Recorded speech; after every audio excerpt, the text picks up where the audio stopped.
Welcome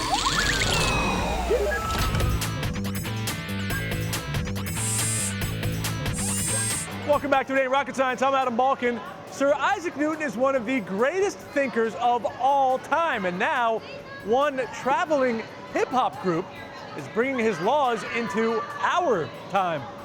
Our Janine Ramirez checks it out.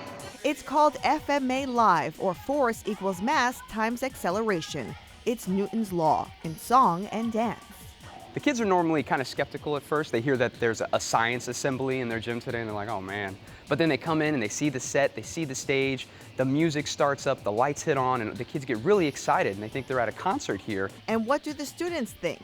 I kind of liked how they took the laws of motion and made them fun and how kids will understand it. FMA Live is an educational program put together by Honeywell and NASA that gives kids a new way of looking at science principles they learn in school. It was created in 2004 and has touched over 300,000 students in almost 900 schools across the country. What we're really doing is we're demystifying physics and engineering. When kids hear those words, they might be timid or skeptical of these things, but we want to show them that science and physics, that is engineering. Students and teachers here at Joseph B. Cavallaro Middle School in Brooklyn, New York got in on the action, and a few teachers even went head-to-head to demonstrate Newton's laws.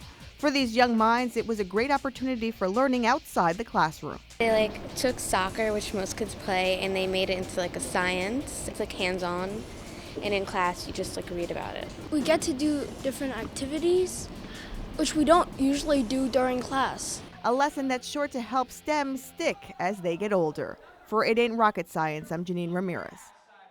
Science plays a starring role on the Broadway stage as well. There's a whole world of science and engineering hiding just behind the curtain. Our Frank DeLella takes us there.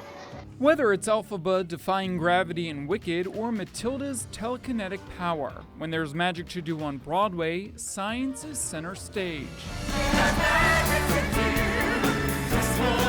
The main part of magic is all about the end result, and the end result is hopefully a feeling of astonishment with the audience, and that could be caused by any number of things, and sometimes the effect is from a scientific method. Paul Keith is a stage illusionist who has worked on numerous Broadway productions, including Ghost the Musical, Matilda, and the Tony-winning revival of Pippin. From costume changes to actors flying across the stage, and even the makeup that they wear, science, technology, engineering, and math all play an important role in what happens on stage. The starting point for me is always the storytelling, and therefore I'm also using elements of the script, and something like Pippin is a much wider story because the whole theme of Pippin really is about what is illusion. We can do a kind of hallucination, whereas Matilda is very much right on the story. We have to tell that story of how she moves the object, and the chalk has to go up on the board. And just like any magician, Paul can't reveal too many of his trade secrets, but he says the audience may be surprised at how simple some of his illusions are. The center of the secret can sometimes be a very, very simple idea, but the thing that gets it there is a huge amount of automation and timing and computers, and to make it look beautiful, the lighting behind it also is a hugely scientific thing. And while his name may not be in lights, Paul puts science in the spotlight. For It Ain't Rocket Science, I'm Frank DeLella. While makeup plays a part on the stage, it's also a product people use every day. In North Carolina, some students are combining beauty and brains and taking a look into what goes into cosmetics.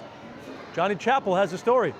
Dozens of young ladies traded textbooks for test tubes, learning about the science behind shampoo.